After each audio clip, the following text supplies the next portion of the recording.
लगता है जैसे किसी ने दूर से अनु को पुकारा हो। जैसे बीते हुए वक्त की परछाइयां आज फिर जिंदा हो उठी हों। ऐसा एहसास कि इस घर की असली लक्ष्मी अब दोबारा लौटने वाली है।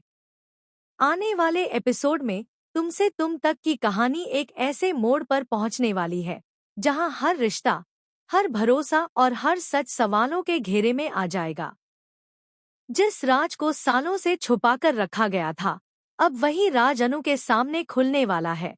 और इस बार यह राज किसी और का नहीं बल्कि आर्य के अतीत का है। कहानी तब और दिल दहला देने वाली हो जाती है जब अनु आश्रम पहुंचती है। उसी आश्रम में जहां शांति और सुकून की उम्मीद थी, वहीं आर्य की जिंदगी का सबसे बड़ा सच सामने आने वाला है। राजनंदिनी, एक ऐसा नाम जो अब तक सिर्फ एक रहस्य था, लेकिन अब वही नाम अनु की जिंदगी को पूरी तरह से हिला देने वाला है। जैसे जैसे अनु को आर्य के अतीत के बारे में पता चलता है, उसका दिल टूटता चला जाता है।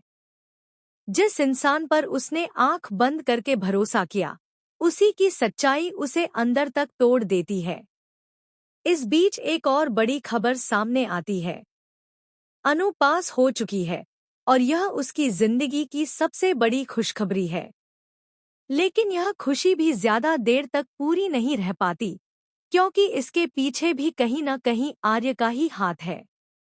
आर्य ने मीरा को एक्सपोज किया, सच सबके सामने ला दिया और उसी का नतीजा यह हुआ कि मीरा का ट्रांसफर कर दिया गया।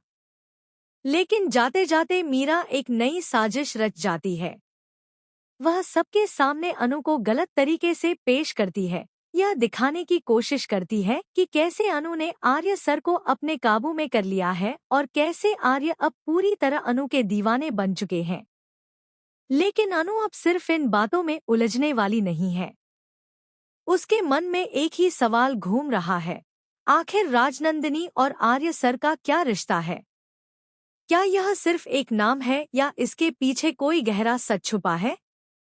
आने वाले एपिसोड्स में अनु हर उस कड़ी को जोड़ने की कोशिश करेगी जो उसे राजनंदिनी तक ले जा सके। वह आर्य से सवाल करना चाहती है, सच जानना चाहती है, लेकिन आर्य हर बार किसी न किसी बहाने से उससे दूरी बनाए रखता है। यहीं पर कहानी में झंडे की एंट्री होती है।